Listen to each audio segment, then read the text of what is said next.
হরে কৃষ্ণ।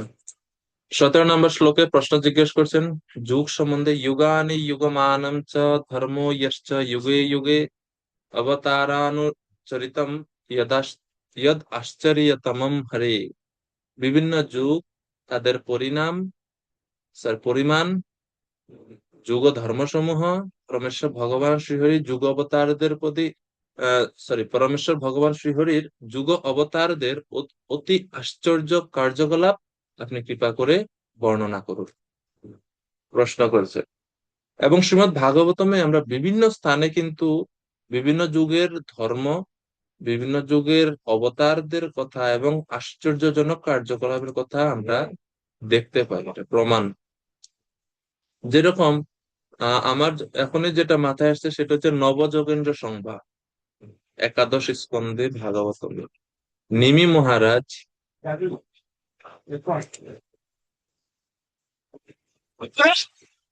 কৃষ্ণ, নিমি মহারাজ নবযোগেন্দ্রদের প্রশ্ন করেছেন। তার মধ্যে করভাজন মুনিকে তিনি প্রশ্ন করেছিলেন, যতটুকু মনে আছে এখন, যে বিভিন্ন যুগে ধর্ম এবং বিভিন্ন যুগের অবতারদের কথা। তো সেখানে ওই সেকশনে আছে এই যে কৃষ্ণ বর্ণম তৃষা কৃষ্ণ, যে বিখ্যাত শ্লোক, এটা ওই ওই শ্লোক ওখানে আছে, ওই শ্লোকের মধ্যে। এছাড়া আমরা যদি দেখি এই প্রশ্নের উত্তর কোথায় পাওয়া যাবে, তৃতীয় স্কন্ধের 11 অধ্যায়ে। প্রশ্ন তো দেখলাম আমরা, প্রশ্নের উত্তর আমরা গত ক্লাসে বিভিন্ন প্রশ্ন সম্বন্ধে দেখেছিলাম পরীক্ষিত মহারাজের, এবং উত্তর কোথায় আছে আমরা একটা আনুমানিক একটা ডেস্টিনেশন একটা দেখেছিলাম। তো এই বিভিন্ন যুগের ডিউরেশন, যুগের পরিমাণ, যুগ অবতার, এই সম্বন্ধে আমরা যদি দেখতে চাই তৃতীয় স্কন্ধের 11 অধ্যায়ে রয়েছে বর্ণনা। তারপরে একাদশ স্কন্ধের 5ম অধ্যায়ে রয়েছে, এবং দ্বাদশ স্কন্ধের 2য় অধ্যায়ে। আমি গ্রুপে লিখে দিচ্ছি, চাইলে আপনারা এখান থেকেও দেখতে পারেন। 11, 5 এবং 12, 2 চাইলে দেখতে পারেন। তো এটা হচ্ছে 17 অধ্যায়ের প্রশ্ন পরীক্ষিত মহারাজের। এরপরে 18 তো শিল প্রভুপাদ তাৎপর্য বলছেন যে ভগবান শ্রীকৃষ্ণ বিভিন্ন অবতার ধারণ করেন, এবং অবতারেরা ভগবান থেকে ভিন্ন, অভিন্ন, শ্রীকৃষ্ণ থেকে অভিন্ন। এবং অবতার, তাকে আমরা অবতার বলে গ্রহণ করব বা স্বীকার করব শাস্ত্রের বর্ণনা অনুসারে। প্রামাণিক যিনি, তিনি হচ্ছেন অবতার বলে আমরা স্বীকার করব। যে সে দাবি করলে আমরা অবতার বলে তাকে আহ গ্রহণ করব না, প্রভুপাদ বলছেন। এরপরে 18 নম্বর শ্লোক, 18 নম্বর শ্লোকে পরীক্ষিত মহারাজ প্রশ্ন করছেন ধর্ম সম্বন্ধে। নৃণাম সাধারণো ধর্ম সবিশেষশ্চ ইয়াদৃশঃ শ্রেণীনাম রাজর্ষিণাম চ ধর্ম কৃচ্ছ্রেষু জীবতম।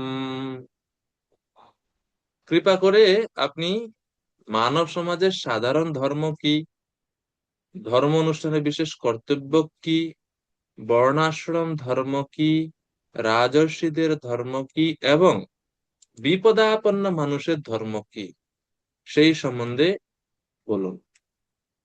সাধারণ ধর্ম, সবিশেষ ধর্ম, সাধারণ ধর্ম, সবিশেষ ধর্ম, আপদ ধর্ম, মূলত তারপরে রাজর্ষিদের ধর্ম, এই বিষয়গুলো সম্বন্ধে জিজ্ঞেস করছে। বিশ্বনাথ চক্রবর্তী ঠাকুর মহাশয়, উনি ওনার ভাষ্যতে বলছেন তিনটাই জিজ্ঞাসা: সাধারণ ধর্ম, সবিশেষ ধর্ম এবং আপদ ধর্ম। ওই সবিশেষ ধর্মের মধ্যে রাজর্ষিদের ধর্ম বা বর্ণাশ্রম ধর্ম, এসব ওই সবিশেষ ধর্মের মধ্যে তিনি ইনক্লুড করছেন। তিনি বলছেন তিন প্রকার ধর্ম সম্বন্ধে উপদেশ চেয়েছেন, প্রশ্ন করেছেন: সাধারণ ধর্ম কি, সবিশেষ ধর্ম কি, এবং আপদ ধর্ম কি। ঠিক আছে।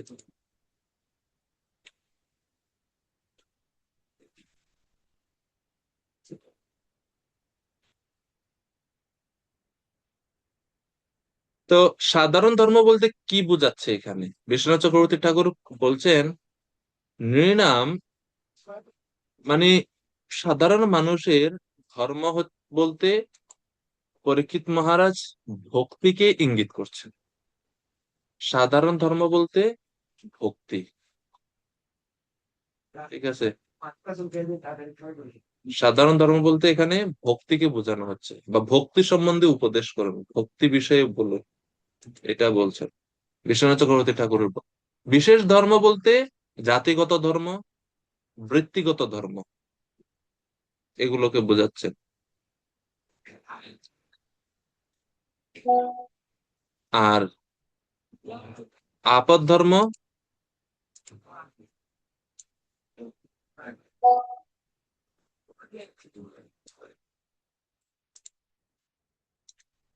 সাউন্ড হচ্ছে কোথা থেকে? ওকে। আপদ ধর্ম বলতে যখন বর্ণাশ্রমের স্থিত ব্যক্তি বিশেষ অসুবিধা পরিস্থিতিতে পড়েন, তখন তিনি কোন ধর্ম পালন করবেন সেটাকে বলা হয় আপদ ধর্ম বা বিপদকালীন ধর্ম। সে বিপদকালীন ধর্ম সম্বন্ধেও জিজ্ঞেস করছে। কৃষ্ণেশু, কৃষ্ণেশু মানে কি? বিশ্বনাথ চক্রবর্তী ঠাকুর বলছেন, কৃষ্ণেশু জীবতাম ধর্ম, মানে যে কৃচ্ছ সাধন করে জীবিকা নির্বাহকারী ব্যক্তিগণের ধর্ম কি, মানে যারা খুব কষ্ট করে, তো এটাই হচ্ছে আপদকালীন আপদ ধর্ম। তো এই বিষয়ে বা এই প্রসঙ্গে উত্তর আমরা কোথায় পাবো?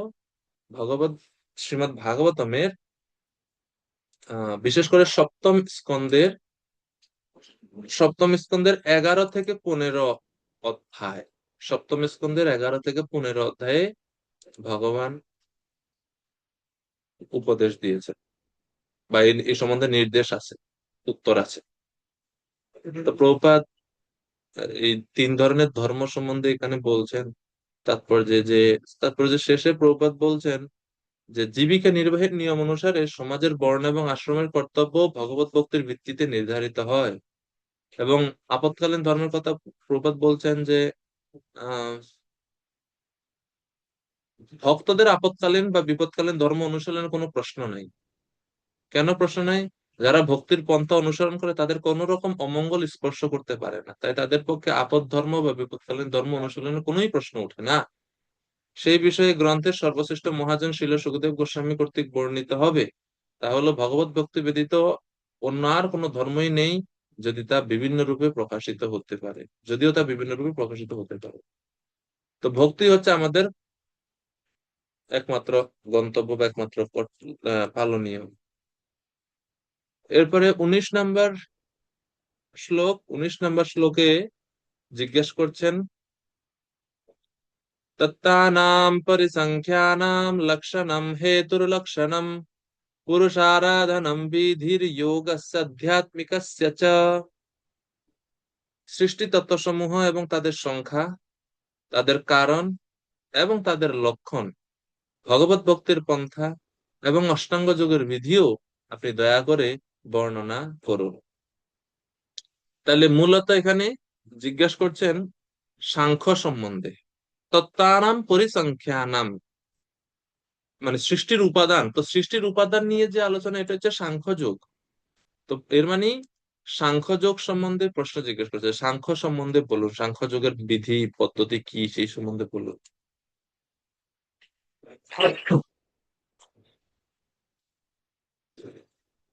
এরপরে পুরুষ আরাধনাম বিধি, পরম পুরুষোত্তম ভগবানকে কিভাবে আরাধনা করতে, বা ভক্তি যোগ।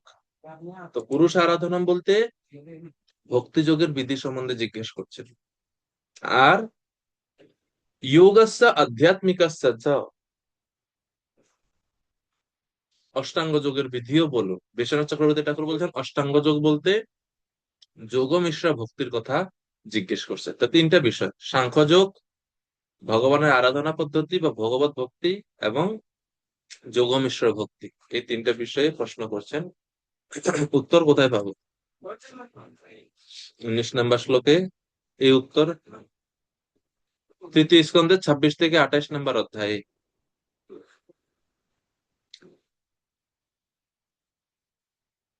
তৃতীয় স্কন্ধের 26 থেকে 28 নম্বর অধ্যায়ে আছে। চতুর্থ স্কন্ধের অষ্টম এবং নবম অধ্যায়ে এই সম্বন্ধে উত্তর আছে।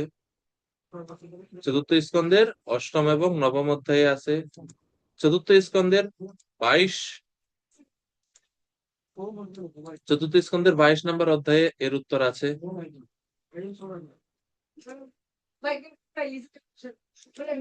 একাদশ স্কন্ধের 13 থেকে 15, এবারে 22 ও 24 চ্যাট বক্সে দিছি, লিখে দেখুন, এখানে দেখতে পারেন চ্যাট বক্সে আছে।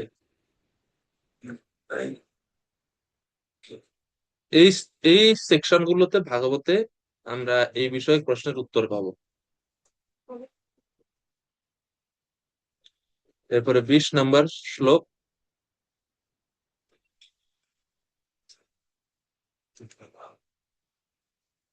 শাস্ত্র নিপুণ প্রভু কৃপা করে অনুবাদ করবেন 20 নম্বর শ্লোক। হরে কৃষ্ণ প্রভু। হরে মহান কৃষ্ণ। যোগীদের ঐশ্বর্য কি এবং তাদের চরম উপলব্ধি কি? সিদ্ধ যোগী কিভাবে তার সূক্ষ্ম শরীর থেকে মুক্ত হন? ইতিহাস, পুরাণ আদি শাখা সমন্বিত বৈদিক শাস্ত্রসমূহের প্রকৃত জ্ঞান কি?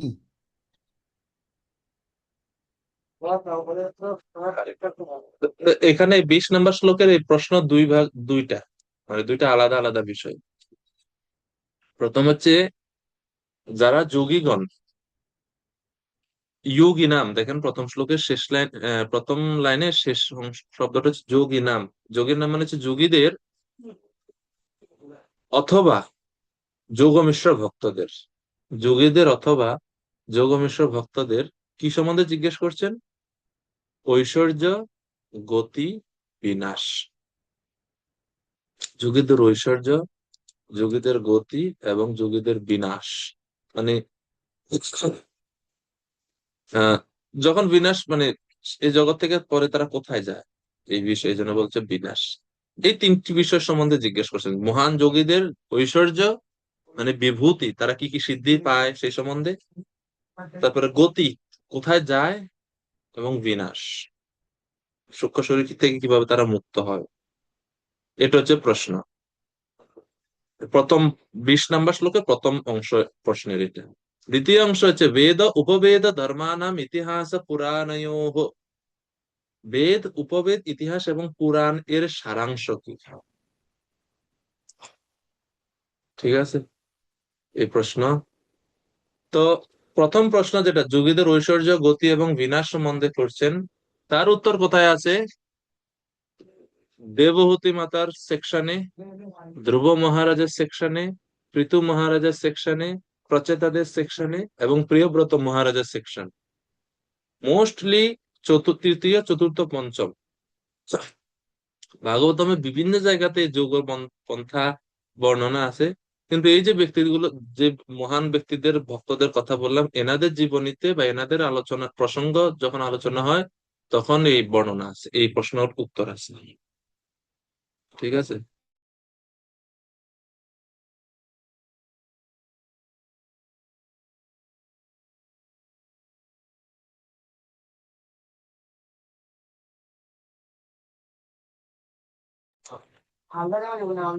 এরপরে দ্বিতীয় অংশ যেটা প্রশ্নের, বেদ, উপবেদ, ইতিহাস এবং পুরাণ এর উপসংহার কি? বেদ, উপবেদ, ইতিহাস, ধর্মানাম ইতিহাস ও পুরাণায় এর উপসংহার কি, সেই সম্বন্ধে উত্তর আছে দ্বাদশ স্কন্ধের 13 অধ্যায়ে। দ্বাদশ স্কন্ধের 13তম অধ্যায়ে এই বিষয়ে উত্তর আছে।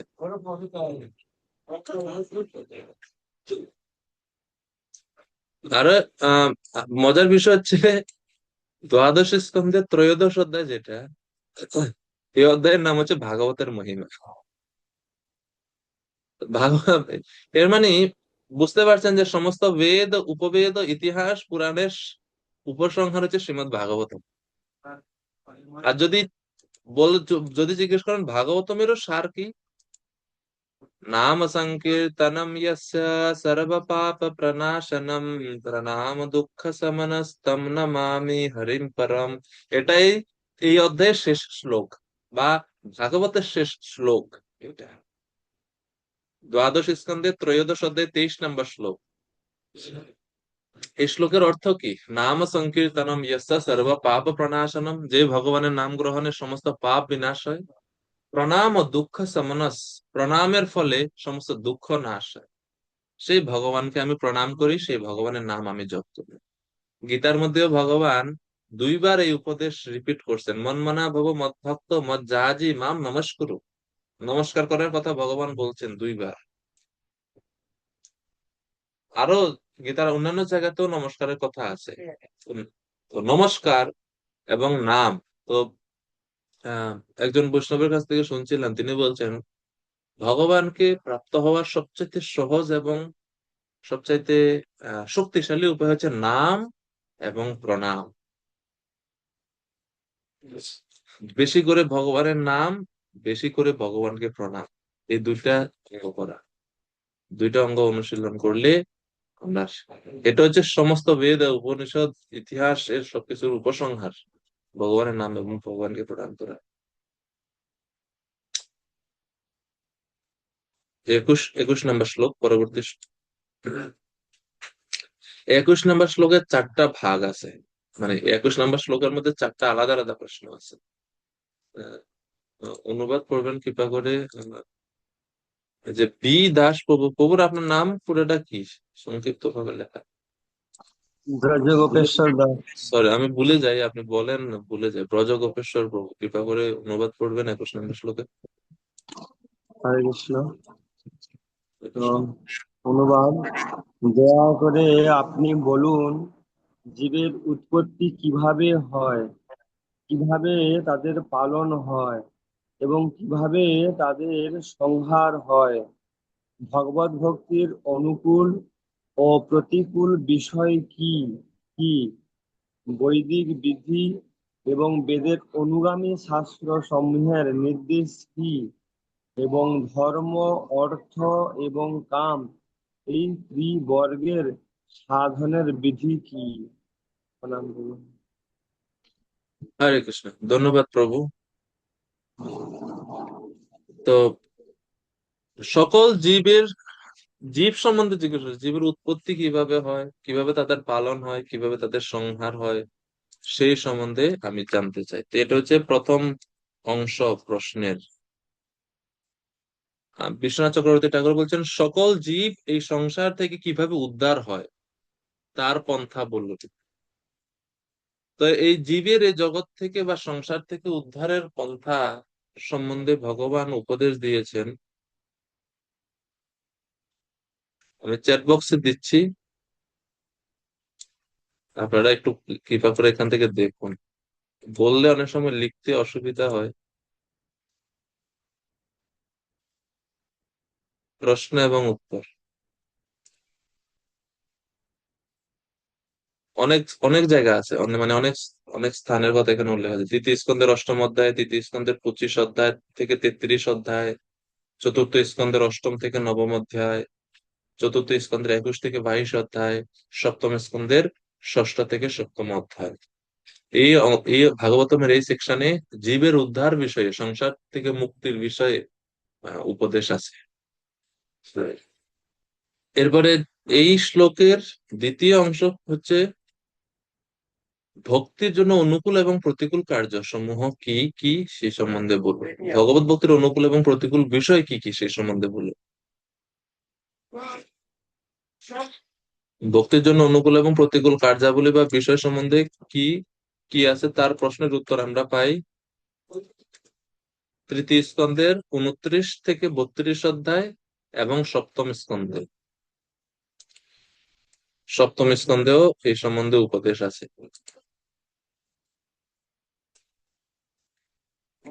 তারপরে তৃতীয় অংশ এই শ্লোকের, বৈদিক বিধি এবং বেদের অনুগামী শাস্ত্র সমূহের নির্দেশ কি। বৈদিক বিধি এবং শাস্ত্র সমূহের নির্দেশ কি। তো বিশ্বনাথ চক্রবর্তী ঠাকুর বলছেন যে আহ ইষ্টা ইষ্টা পুরুতস্য এবং কাম্য কামস্য, শ্লোকে আছে ইষ্টা পুরুতস্য কাম্যানাম ত্রিবর্গস্য চয়ো বিধি। ইষ্টা পুরুতস্য কাম্যানাম, এটা হচ্ছে তৃতীয় অংশ প্রশ্নের। যে ইষ্টা কি, পুরুতস্য কি এবং কাম্য কর্ম কি। ইষ্টা, পুরুতস্য এবং কাম্য কর্ম কি, এর উত্তর আছে সপ্তম স্কন্ধের 11 থেকে 15 অধ্যায়। এই তৃতীয় প্রশ্ন বা তৃতীয় অংশ প্রশ্নের এর উত্তর আমরা পাই সপ্তম স্কন্ধের 11 থেকে 15 নম্বর অধ্যায়ে। সপ্তম স্কন্ধের 11 থেকে 15 নম্বর অধ্যায়ে।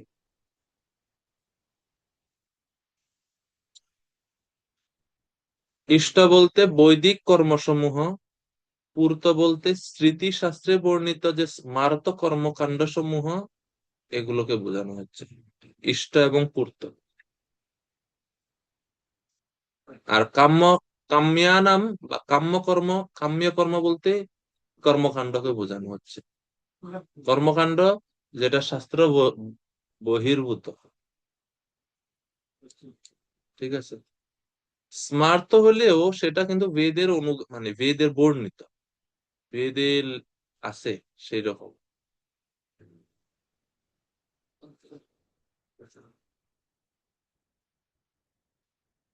স্মার্ত স্মৃতি শাস্ত্রের যে সমস্ত বর্ণিত কর্ম সেগুলো ইষ্ট পূর্ত।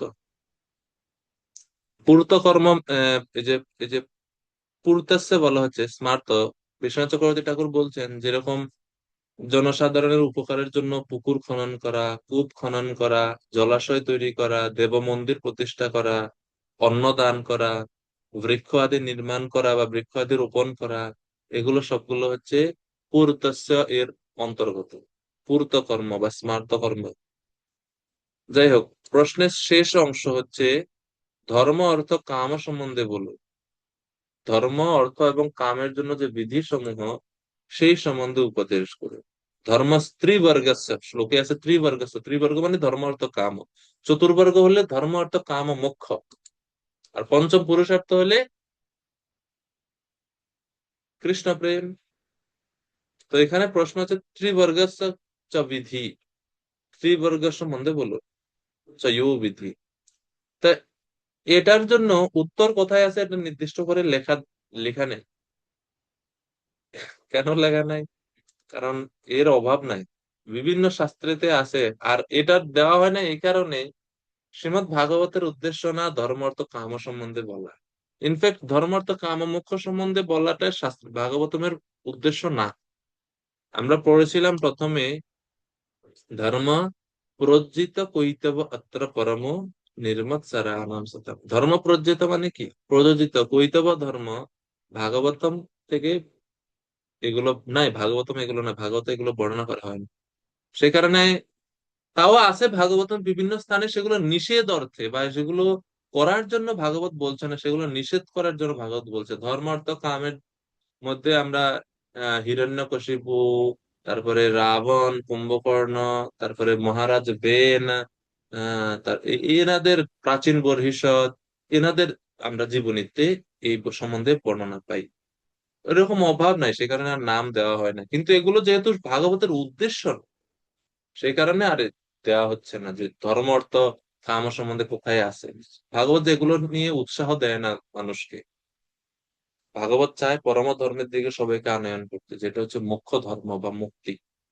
বা মুখ্য ধর্ম বলতে ভক্তি, সরি মুক্তি না, ভক্তি। তো এই হচ্ছে প্রশ্ন। এরপরে 22 নম্বর শ্লোক। 22 নম্বর শ্লোক, 22 নম্বর শ্লোকে আরো প্রশ্ন করছেন আহ বিচিত্র হরিপ্রভু, কৃপা করে অনুবাদ করবেন শ্লোক নম্বর 22 এর অনুবাদ। কৃষ্ণ, তো তুই হরে এটা কৃষ্ণ। বলে ভালো তো অধ্যায়টা বলে ভালো, অধ্যায়টা কোন অধ্যায়টা হচ্ছে? ও, আমি তো দ্বিতীয় এর মধ্যে স্কন্ধের ঢুকলাম। অষ্টম অধ্যায়। ওকে ওকে, দ্বিতীয় স্কন্ধের অষ্টম অধ্যায়। আচ্ছা, অষ্টম অধ্যায় না? অষ্টম, আচ্ছা হ্যাঁ, ঠিক আছে। 22 নম্বর শ্লোক। আচ্ছা ঠিক আছে, পড়ি।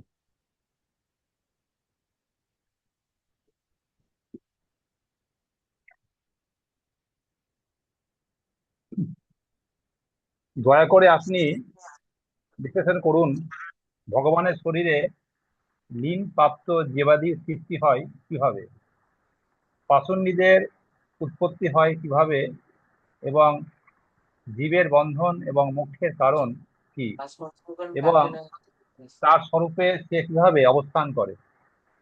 হরে কৃষ্ণ। হরে কৃষ্ণ প্রভু। তো এখানে প্রশ্ন করছেন তিনটা প্রশ্ন এই শ্লোকের মধ্যে। প্রলয়ের পর ভগবানের দেহ থেকে জীবদের পুনরাবির্ভাব কিভাবে হয়? দ্বিতীয় প্রশ্ন হচ্ছে পাষণ্ডী ধর্মের উৎপত্তি। পাষণ্ডী ধর্মের উৎপত্তি কিভাবে হলো? আর তৃতীয় অংশ প্রশ্ন হচ্ছে নিত্য সিদ্ধদের অস্তিত্ব সম্পর্কে। নিত্য সিদ্ধদের অস্তিত্ব। আত্মনো বন্ধ মোক্ষৌ চ ব্যবস্থানম স্বরূপতঃ। ব্যবস্থান মানে হচ্ছে অবস্থিতি। কাদের অবস্থিতি? যারা বন্ধন থেকে মুক্ত হয়ে গেছে, নিত্য সিদ্ধ ভক্তগণ, তাদের স্বরূপে কিভাবে অবস্থান করে সে সম্বন্ধে বলো। তো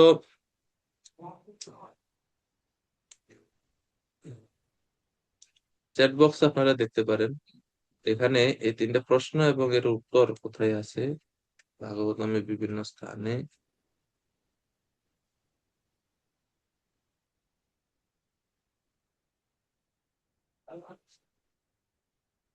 এর উত্তরগুলো দেখতে পাচ্ছেন আশা করি চ্যাট বক্সে, ওখান থেকে আপনারা লিখে রাখতে পারেন।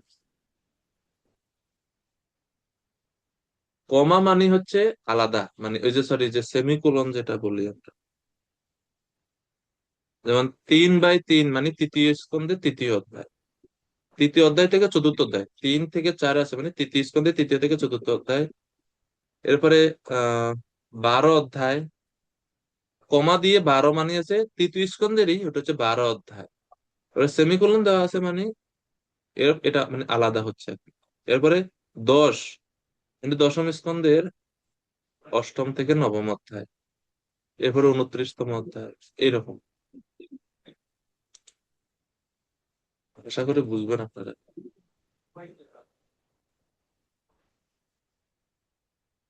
শ্লোক নাম্বার 23।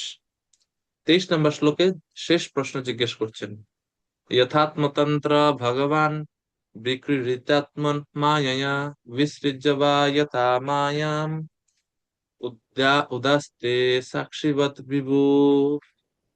স্বতন্ত্র পরমেশ্বর ভগবান তার অন্তরঙ্গ শক্তির দ্বারা তার লীলা আস্বাদন করেন এবং প্রলয়ের সময় তিনি সে সমস্ত তার বহিরঙ্গ শক্তিতে পরিত্যাগ করেন এবং তিনি কেবল সাক্ষী রূপে অবস্থান করেন। তো ভগবান কিভাবে তার যোগমায়া ব্যবহার করে লীলা সম্পাদন করেন এবং তারপর কোনো আসক্তি ব্যতীতই এই জগৎ থেকে অন্তর্নিহিত হয়ে যান, সহজ ভাষায় এটা হচ্ছে 23 নম্বর শ্লোকের প্রশ্ন। তার উত্তর আছে দ্বিতীয় স্কন্ধের নবম অধ্যায়ে, মানে এই স্কন্ধেই নবম অধ্যায়ে 33 থেকে 35 নম্বর শ্লোকে। 33 থেকে 35 নম্বর শ্লোকের উত্তর আমরা এর উত্তর আমরা পাবো। তো এইভাবে পরীক্ষিতের প্রশ্ন শেষ হয়। এখন পরীক্ষিত মহারাজ প্রশ্ন শেষ করার পরে 24 থেকে 26 নম্বর শ্লোকে তিনি সুখদেব গোস্বামীকে ভগবানের লীলা বর্ণনার জন্য অনুপ্রাণিত করছেন। सर्वमेतच्च पृच्छतो म्यनु पूर्व सॉरी सर्वम एतच्च पृच्छतो मे सर्वम एतच्च भगवन् पृच्छतो म्यनुपूर्वशः तत्त्वतः अर्हसि उदाहर्तुं प्रपन्नाय मुहामुने। জগদানন্দ নিতাই প্রভু কৃপা করে অনুবাদ করবেন 24 নম্বর শ্লোকের। হরে কৃষ্ণ। ধন্যবাদ, প্রণাম প্রভু। ধন্যবাদ প্রণাম প্রভুজি। পরমেশ্বর ভগবানের প্রতিনিধি হে মহামুনি, আমি প্রথম থেকে আপনার কাছে যে সমস্ত প্রশ্ন করেছি এবং যে সমস্ত বিষয় প্রশ্ন করতে পারিনি, কৃপাপূর্বক আপনি যথাযথভাবে সে সমস্ত বিষয় বর্ণনা করুন। যেহেতু আমি আপনার শরণাগত, আপনি আমাকে সে সম্বন্ধে পূর্ণ জ্ঞান প্রদান করুন। তো শ্রীল প্রভুপাদ বলছেন তাৎপর্যে এটা হচ্ছে একজন আদর্শ শিষ্যের বৈশিষ্ট্য বা গুণ। আদর্শ শিষ্যের কি কি গুণ বা বৈশিষ্ট্য থাকতে হবে? প্রভুপাদ বলছেন গুরু গুরুদেব শিষ্যকে জ্ঞান প্রদান করতে সবসময় রেডি, কিন্তু শিষ্যের কিছু লক্ষণ যদি থাকে তাহলে সেই শিষ্যকে গুরুদেব জ্ঞান প্রদান করবেন বা করেন সহজে। কি গুণ? অনুসন্ধিৎসু হওয়া, শিষ্যের অনুসন্ধিৎসু হওয়া দরকার। ভগবদ গীতা ভগবান বলছেন, ততঃ পরম তৎপরিমার্গিতব্যম यस्मिन् गता न निवर्तन्ते भूयः। এই শ্লোকে যে পরিমার্গিতব্যম, তৎপদম পরিমার্গিতব্যম, ভগবত ধাম বা ভগবানের ধাম সম্বন্ধে অনুসন্ধান বা অন্বেষণ করা উচিত আমাদের। অনুসন্ধান বা অন্বেষণ না করলে আমরা সহজে ভগবানকে জানতে পারবো না। তো জন্য পরিমার্গিতব্যম শব্দটা প্রয়োগ করা আছে। তো শিল প্রভুপাদ এখানে তাৎপর্য বলছেন, যেটা পঞ্চদশ অধ্যায় 4 নম্বর শ্লোকে ভগবান বলছেন অর্জুনকে, শিল প্রভুপাদ এখানে তাৎপর্য বলছেন এই গুণ থাকা দরকার। হ্যাঁ।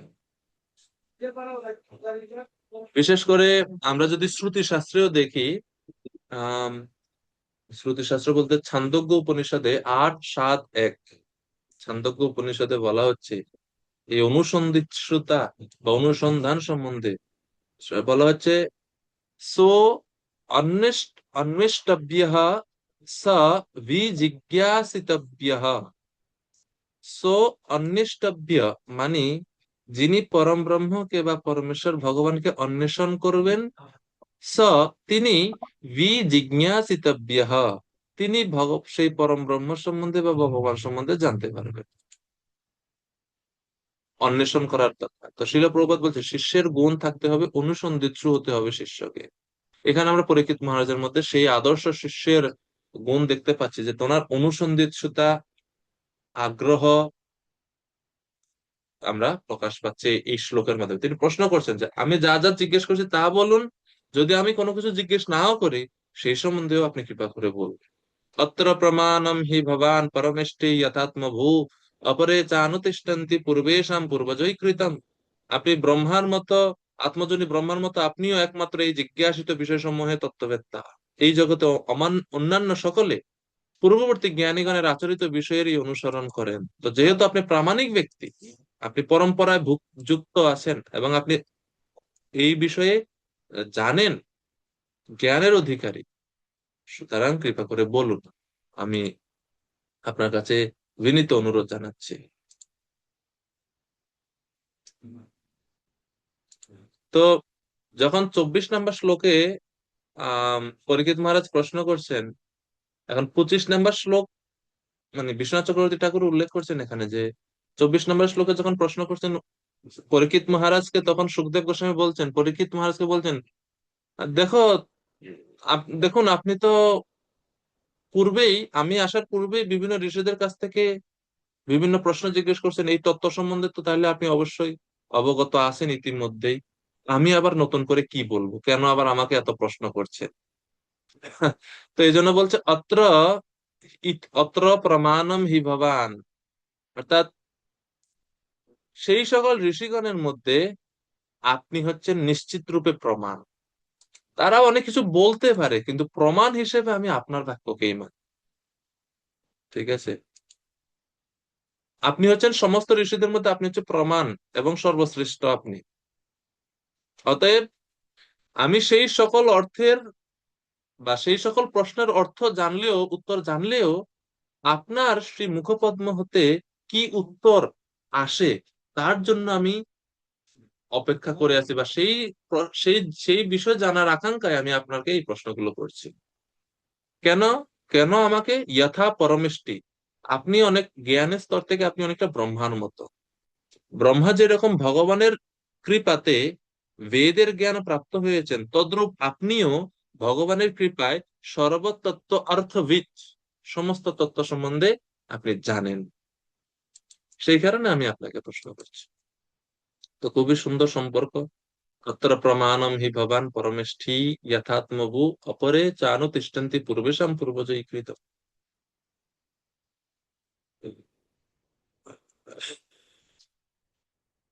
তো শিল প্রভুপাদ তাৎপর্য বলছেন যে গুরু শিষ্য পরম্পরার ধারা হচ্ছে এটা। গুরু শিষ্য পরম্পরার ধারায় জ্ঞান লাভ না করলে আদর্শ গুরু হওয়া যায় না। যে 6 জন মহর্ষির কথা উল্লেখ করা হয়েছে, তারা মহান চিন্তাশীল হতে পারেন, কিন্তু তাদের মনোধর্ম প্রসূত জ্ঞান পূর্ণ নয়। কিন্তু পরীক্ষিত মহারাজ বলছেন সুখদেব গোস্বামী তিনি হচ্ছেন প্রামাণিক ব্যক্তি।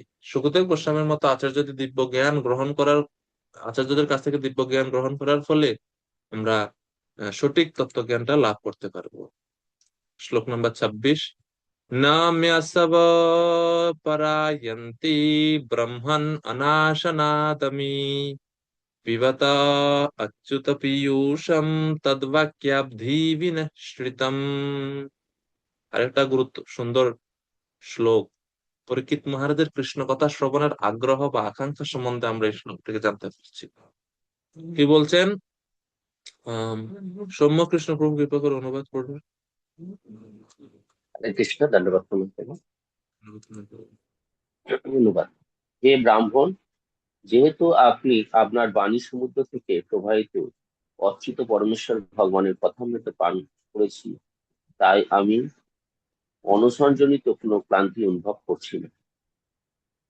হ্যাঁ, আমি কোনো ধরনের ক্লান্তি অনুভব করছি না, যার কারণে আমি আপনার কাছ থেকে হরি কথা শ্রবণ করছি। হরি কথা হচ্ছে অমৃতের মতো। মে আসব পরায়ন্তি ব্রহ্মণ অনাশনাৎ আমি পিবত অচ্যুত পীয়ূষম। পীয়ূষ মানে অমৃত।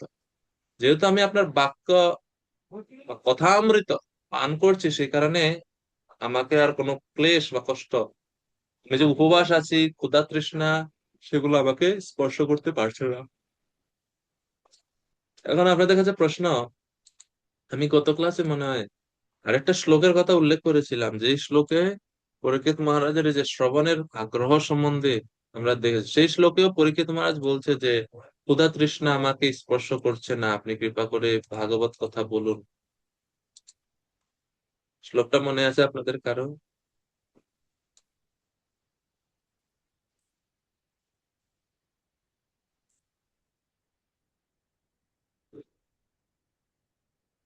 গত ক্লাসে আলোচনা করছিলাম পরীক্ষিত মহারাজের প্রশ্ন, মানে আরেকটা শ্লোক, অনুরূপ শ্লোক।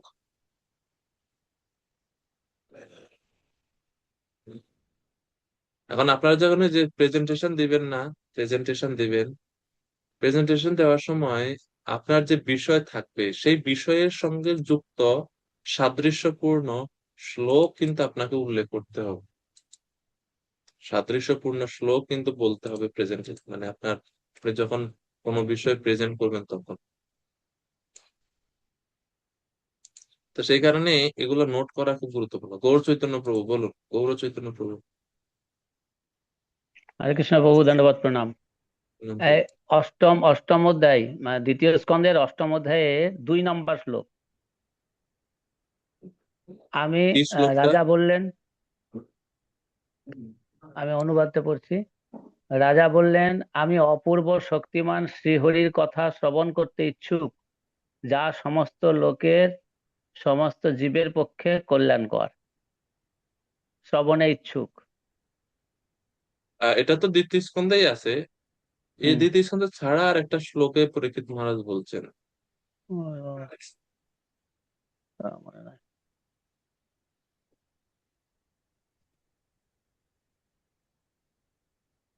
নৈষাতি দুঃসহাক সুন্মাম ত্যক্তোদম অপি বাধতি পিবন্তম তন মুখাম্বোজম চূতম হরি কথামৃত। নৈষাতি দুঃসহাক সুন্মাম, ক্ষুধা তৃষ্ণা জ্বালা যেটা অত্যন্ত কষ্টকর, যেটা দুঃসহনীয়, সেই দুঃসহনীয় ক্ষুধা তৃষ্ণার ক্লেশ বা কষ্ট আমাকে প্রভাবিত করছে না। কেন? পিবন্তম তন মুখাম্বোজম চূতম হরি কথামৃত। যেহেতু আমি আপনার মুখ কমল থেকে মুখ নিঃসৃত হরি কথারূপী অমৃত আমি পান করছি। 10-1-13 নাম্বার শ্লোক শ্রীমদ ভাগবত। দেখেন মিলিয়ে 10-1-13 এবং এখানে 2-8-26 এবং যেটা আপনি বললেন 2-8-2, এই শ্লোকগুলো আমরা এই শ্লোকগুলোতে পরীক্ষিত মহারাজের শ্রবণের আগ্রহ আমরা দেখতে পাচ্ছি। এছাড়া প্রথম স্কন্ধেও আমরা ভাগবতমে পরীক্ষিত মহারাজের শ্রবণের আগ্রহ দেখি। তিনি বলছেন যে, সে শ্লোকটা কি? দশত্তু অলম গায়ত বিষ্ণু গাথা, শেষ লাইন এটা।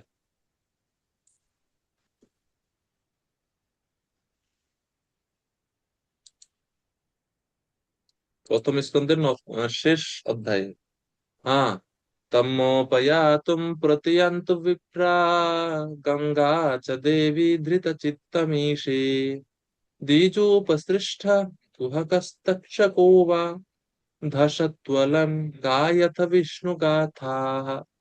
1:19-15, 1:19-15, 10:1, যেটা একটু আগে বললাম, কি ছিল, 10:1, তেরো। 13, 13, 10:1, 13, দ্বিতীয় স্কন্ধের অষ্টম অধ্যায়ের এই শ্লোক, আজকে যে এখন যেটা পড়লাম আমরা, 22 নম্বর শ্লোক, এগুলো সবগুলো সাদৃশ্যপূর্ণ শ্লোক, একই বিষয়, থিম এক। এটাকে আমরা বলি থিমেটিক কম্পাইলেশন। তো ভাগবতম পড়ছি বলে এটা আমাদের তৈরি করা উচিত, সবার ব্যক্তিগতভাবে তৈরি করার চেষ্টা করবেন আপনারা, যে একই সাদৃশ্যপূর্ণ বিষয়ে বিভিন্ন শ্লোক আচার্যরা বলছেন বা ভাগবতের বর্ণনা আছে, সেটা জানার চেষ্টা করা উচিত। তো 28 নম্বর শ্লোকে, সরি 29 নম্বর শ্লোক,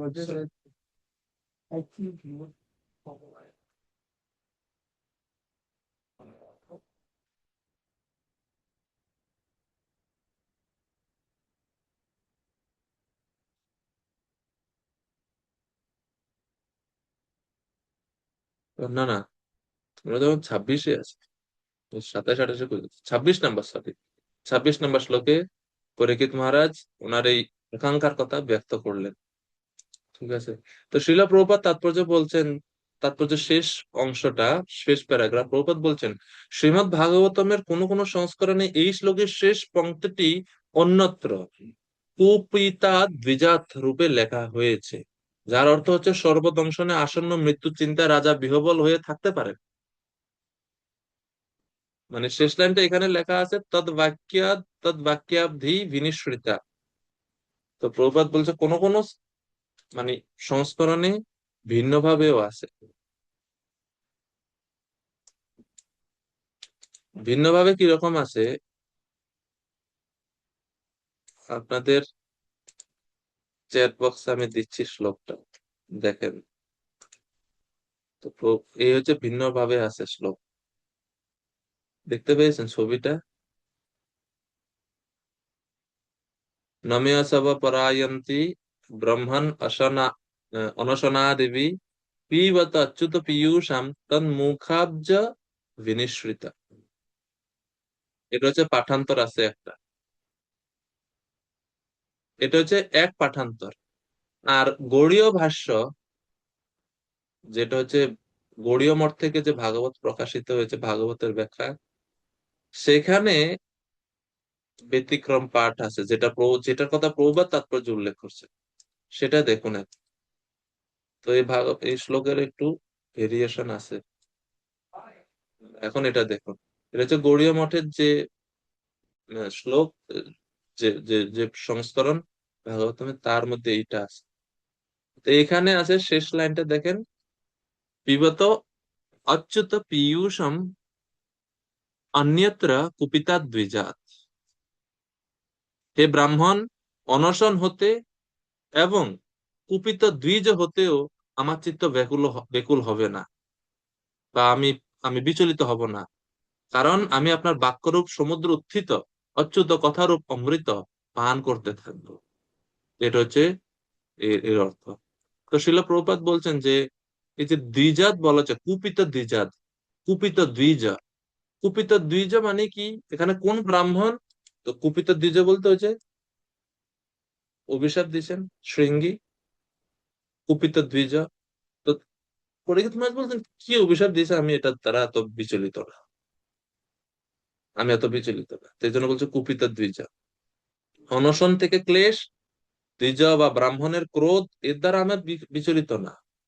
এই দ্বিজ শব্দের প্রভুপাদ আরো বলছেন যে দ্বিজ সর্প, সাপকেও দ্বিজ বলা হয়ে থাকে, সর্পও দ্বিজ, এবং তার ক্রোধ সদ্বুদ্ধিহীন ব্রাহ্মণ বালকের অভিশাপের সঙ্গে তুলনা করা হচ্ছে। সাপকেও দ্বিজ বলা হয়। সাপকে কেন দ্বিজ বলে?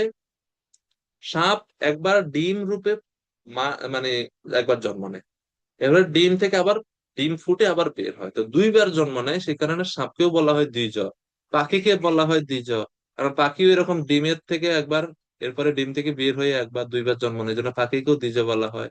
আমাদের দাঁতকেও দ্বিজ বলা হয়, কারণ আমাদের দাঁত দুই, একবার উঠে এরপরে পড়ে যায়, আবার উঠে, দুইবার উঠে, এই জন্য দাঁতকে বলা হয় দ্বিজ। আর দ্বিজ কমনলি যেটা আমরা ব্যবহার করি, ব্রাহ্মণদেরকে বলা হয় যাদের দ্বিতীয় জন্ম হয়েছে, গায়ত্রী আদির মাধ্যমে যাদের দ্বিতীয় জন্ম হয়েছে তাদেরকে বলা হয় দ্বিজ। তো এই হচ্ছে দ্বিজ। তো কুপিতার দ্বিজাত মানে দুইটা অর্থ, এক হচ্ছে ব্রাহ্মণের ক্রোধের দ্বারা আমি বিচলিত নয়, কুপিতার দ্বিজাত মানে হচ্ছে সাপের ক্রোধ বা এই যে তক্ষক আমাকে দংশন করবে সেটার দ্বারাও আমি বিচলিত না। ঠিক আছে, এটা প্রভুপাদ এখানে ব্যাখ্যা করছেন। কেন? কারণ তিনি ভগবানের বাণীর দ্বারা পরিপূর্ণভাবে, পূর্ণরূপে অনুপ্রাণিত ছিলেন, অচ্যুত কথায় পূর্ণরূপে মগ্ন ছিলেন, যেন পৃথিবীর কোনো ভয় তিনি, কোনো ভয়ের দ্বারা তিনি ভীত নয়। 27 থেকে 29 নম্বর শ্লোকে এখন সুত গোস্বামী ইয়তের উপসংহার দিচ্ছেন। সুত উবাচ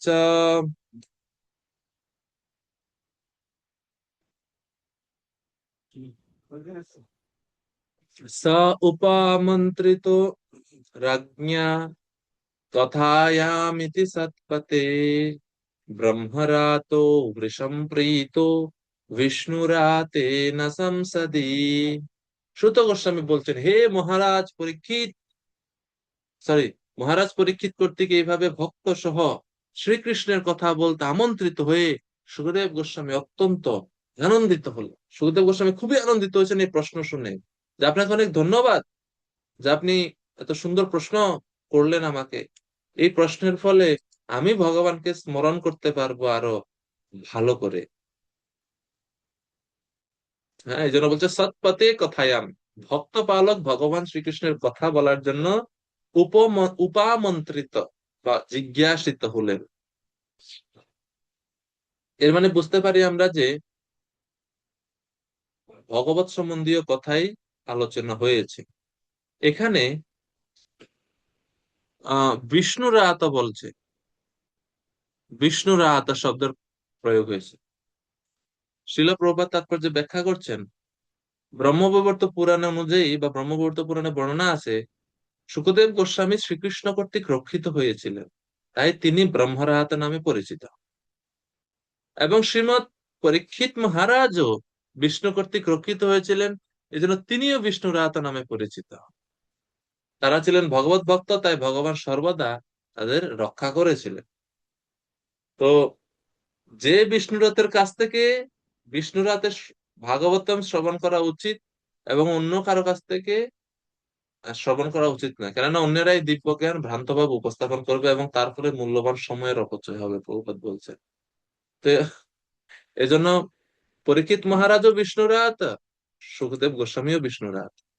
এর মানে বোঝা যাচ্ছে যে গুরু শিষ্য দুজনেই খাপে খাপ, দুজনে খুবই যোগ্য, যোগ্য গুরু যোগ্য শিষ্য।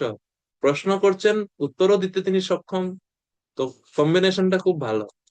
এটা জীবনের সম্পদ, জানেন। ভক্তি জীবনে আমাদের এরকম কারো আশ্রয়ে থাকার চেষ্টা করা উচিত, যিনি এরকম ভাবে সর্ব সংশয়ের ছেত্তা, সমস্ত সংশয় আমাদের দূর করে আমাদেরকে সঠিক দিক নির্দেশনা প্রদান করতে পারেন। আমরা ভক্তিতে সফল হতে পারি না, এর প্রধান একটা কারণ হচ্ছে আমরা সঠিক দিক নির্দেশনা পাই না, সঠিক সিদ্ধান্ত পাই না। সাধারণত আমরা যখন কারো কাছে কোনো প্রশ্ন করি, কোনো সমস্যার কথা উত্থাপন করি, উনি ওনার মতো করে আমাকে উত্তর দেয়। না, আমার পরিস্থিতি বুঝে, আমার মতো আমাকে বুঝে আমাকে উত্তর দেওয়ার মতো কাউন্সিলর পাওয়াটা খুবই কঠিন। ঠিক আছে, মনে করুন, একটা জাস্ট উদাহরণ যদি দিই, আমি জিজ্ঞেস করলাম বা কাউকে বললাম, প্রভু আমার জব ভালো হচ্ছে না, জব ভালো হচ্ছে না, তুমি মায়ার দ্বারা প্রভাবিত, অনর্থ তোমার মধ্যে ভরে আছে, তুমি হতপতিত, তুমি ভালো করে বেশি করে জব করো, এটা এক ধরনের উত্তর হলো। কিন্তু আরেক ধরনের কাউন্সিলর হতে পারে, ও আচ্ছা, এটা হয়, জবে আমারও তো রুচি হয় না, তিনি তখন এই কথা বলার মাধ্যমে আপনার সঙ্গে উনি রিলেট করে দিল, আমারও সমস্যা হয়, তখন আমি ওনার উপর বিশ্বাস স্থাপন করতে পারি এবং শ্রবণের ওনার কাছ থেকে তখন উত্তরটা নিতে পারি। ওকে, তারপরে আপনি কি করেন যখন আপনার ইচ্ছা হয় না, তখন আপনি কি করেন প্রভু? তখন উনি বলেন, দেখো এটা স্বাভাবিক, এই জড় জগতে আমরা আছি, আহ ইচ্ছাটা না থাকাই স্বাভাবিক। তবে আহ আমরা বিভিন্ন কিছু করতে পারি। আচ্ছা, তোমার জব কেন ভালো হয় না? তুমি ভালো করে, শরীর ঠিক আছে তো, মন টন ভালো আছে কিনা? তো উনি এর খোঁজ খবর নেন, বিস্তারিত ভাবে জানার চেষ্টা করেন। জব ভালো হওয়ার না হওয়ার একমাত্র কারণ অর্থ না। সবসময়, অনেক সময় আমরা মানসিক ভাবে বিচলিত থাকি, শরীর অনেক সময় ঠিক থাকে না, কোনো দুশ্চিন্তা, কোনো চিন্তা খুব মাথার মধ্যে বসে আছে, জব হয় না।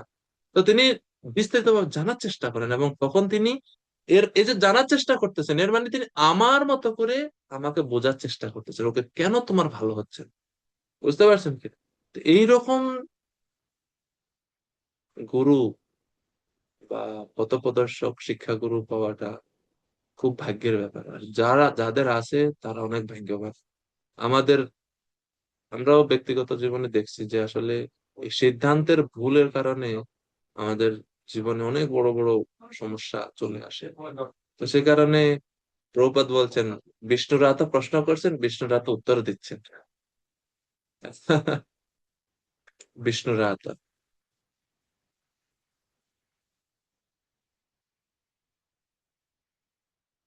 মাধ্বাচার্য তিনিও শ্রীমৎ ভাগবতমের ভাষ্য লিখছেন। আমাদের সম্প্রদায় আচার্য শ্রী মাধ্ব মুনি, তো তিনি ওনার ভাষ্যতে এই শ্লোকের ব্যাখ্যাতে একটা সুন্দর শ্লোক তিনি উদ্ধৃতি করছেন।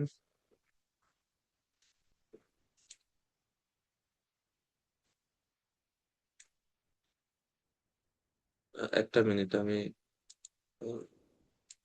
তো তিনি ওনার ভাষ্যতে শ্লোক বলছেন এটা যে,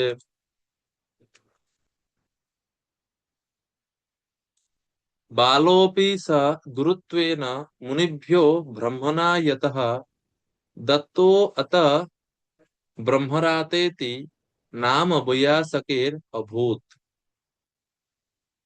যেহেতু তিনি মানে সুখদেব গোস্বামী পরমেশ্বর ভগবান কর্তৃক অর্পিত হয়েছিলেন, মানে ভগবানের আশীর্বাদ প্রাপ্ত হয়েছিলেন, তিনি সেই কারণে বালক হওয়া সত্ত্বেও সমস্ত মুনি ঋষিদের গুরু রূপে সমাদৃত হয়েছিলেন।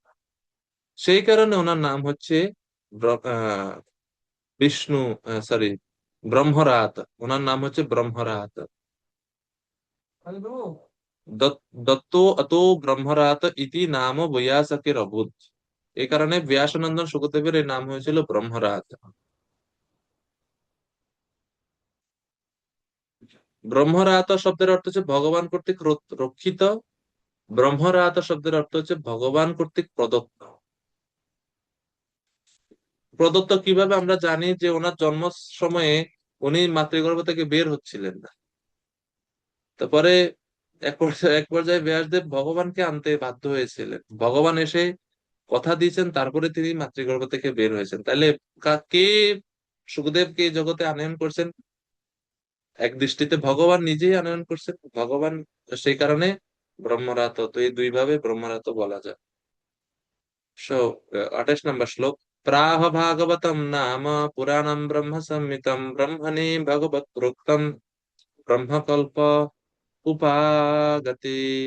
তো যেহেতু এই প্রশ্নগুলো, পরীক্ষিতের এই প্রশ্নগুলোই হচ্ছে পুরো ভাগবত, তো সেখানে বলছে যে যখন এভাবে জিজ্ঞেস করছেন, প্রশ্নের উত্তরে সুখদেব গোস্বামী সৃষ্টির প্রারম্ভে সর্বপ্রথম কল্পে ভগবান ব্রহ্মাকে যে বেদ গর্ভ ভাগবত পুরাণ নামক পুরাণ বলেছিলেন তা বলতে আরম্ভ করলেন। তো ভাগবতম যে ব্রহ্মকল্পে সর্বপ্রথম কল্প ব্রহ্মার, সেই কল্পে ভগবান ব্রহ্মাকে যে উপদেশ দিয়েছিলেন সেই কথাই, সেই ভাগবতম জ্ঞান সুখদেব গোস্বামী পরীক্ষিত মহারাজকে বলা শুরু করলেন। শ্লোক নাম্বার 29, 29 নম্বর শ্লোক।